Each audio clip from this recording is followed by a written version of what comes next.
समाजामध्ये प्रचंड प्रमाणात परोपकाराचं कार्य केलं तरुणांनी. माझ्या तरुण बांधवांनो, तुमच्या पुरुषत्वाची गरज आहे या धर्माला, या राष्ट्राला. म्हणून तुमची ताकद, तुमची शक्ती, तुमचं तारुण्य अनावश्यक फॅशनच्या नावाखाली या व्यसनाधीन होऊन दारूच्या, जरच्या, गांजेच्या, सिगारेट, बिडी, तंबाखू काय काय पदार्थ जे निघाले असतील याच्या मागे हे व्यसन फॅशनच्या नावाखाली करून तुमचं शरीर खराब करून घेऊ नका.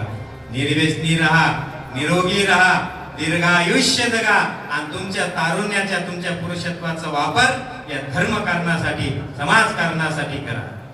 राजकारणासाठी करा असं मी कधीच करत नाही. कारण राजनीती ही आपल्यामध्ये भांडण लावणारी आहे, माणसाला माणूस फोडणारी आहे. म्हणून तरुणांना गरज आहे ती समाजकारणात उतरण्याची, धर्मकारणात उतरण्याची. तुम्ही धर्मकारणात उतरा, तुमच्या पुरुषत्वाची, तुमच्या ताकदीची या समाजाला गरज आहे. म्हणून या ठिकाणी